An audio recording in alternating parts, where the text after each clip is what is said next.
Kapitola 4, ve které se podíváme do koupelny.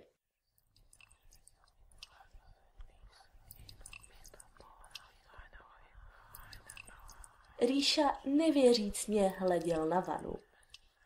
Vana mu pohled lhostejně opětovala. Všemi 6 očními důlky. Vana se totiž sestávala z lidských kostí. Pyšnila se dekorativním čelem přiléhajícím ke zdi a korunovaným trojicí lebek s prázdným pohledem.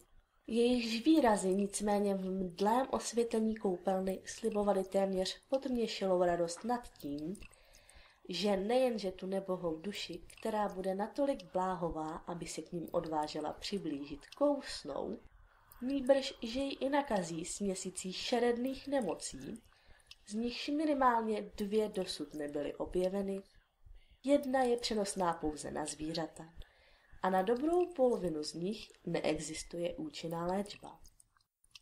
Zhruba zprostřed dekorativního čela trčela 2 obratlů zastávající funkci kohoutků na studenou a teplou vodu, soudědle vložených porcelánových kamení s nápisy Kalt a Heiß, vyvedenými ve švabachu tak přezdobeném, až byl takřka nečitelný. Předkem vany se táhla páteř zakončená lebkou s čelistmi zakousnutými kol měděné trubky, kterouž to do vany přitékala voda. Toto uspořádání nutilo koupajícího se spíše nechtě než chtě opřít o dekorativní čelo. Samotnou nádobu vany obepínala žebra a dlouhé kosti z paží a stehen. Pro jednoho člověka se však zdála příliš úzká, vzhledem k tomu, že lem nádoby křečovitě svíraly kostry rukou, z nichž mnohé výhružně přesahovaly přes okraj a působily tak dojmem, že se chystají rozsápat nešťastníka ve svém obětí.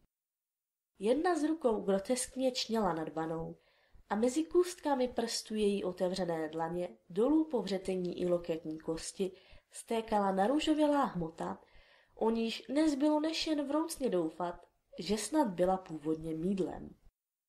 4kyčlí pojilo nádobu vany s nohami z holených a lýtkových kostí, zakončenými 8 páry kompletních koster chodidel s křečovitě zkroucenými prsty. A ač se bez pochyby jednalo o nejvýraznější kus nábytku v koupelně, ani zbylé vybavení za ní nezaostávalo. Igor v precizně upravené uniformě bezhlasně vstoupil do koupelny a zaujal svou obvyklou pozici chrliče. Přeje si mladý pán nechat připravit koupel? Otázal se s profesionální lhostejností. Igore, prosím, řekněte mi, že ta vana není z lidských kostí. Jak si přejete, mladý pane? Ta vana není zhotovena z lidských kostí. Nevěřím vám ani slovo. Říkáte to jenom proto, že jsem to po vás vyžadoval.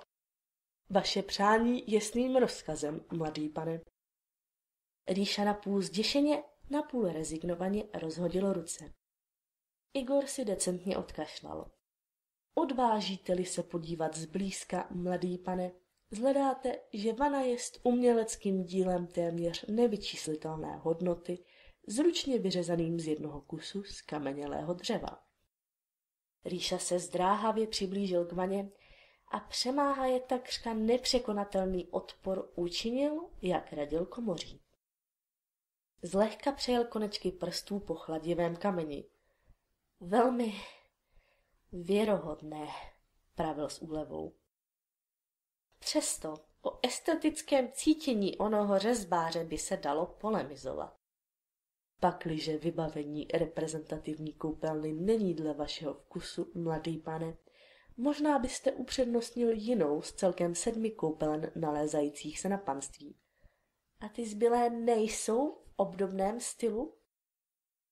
Nikoliv. V tomto slohu je zařízena už pouze koupelna přiléhající k ložnici pro čestné hosty, mladý pane. Zbylé nechal váš strýc předělat dle střídnějšího vkusu. Budiž mu věčná chvála.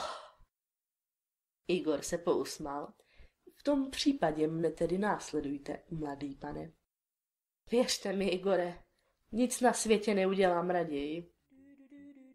Ríša se ještě naposledy podíval na vanu a poté za sebou pečlivě zavřel dveře, věda, že do této místnosti už nikdy více dobrovolně nevkročí.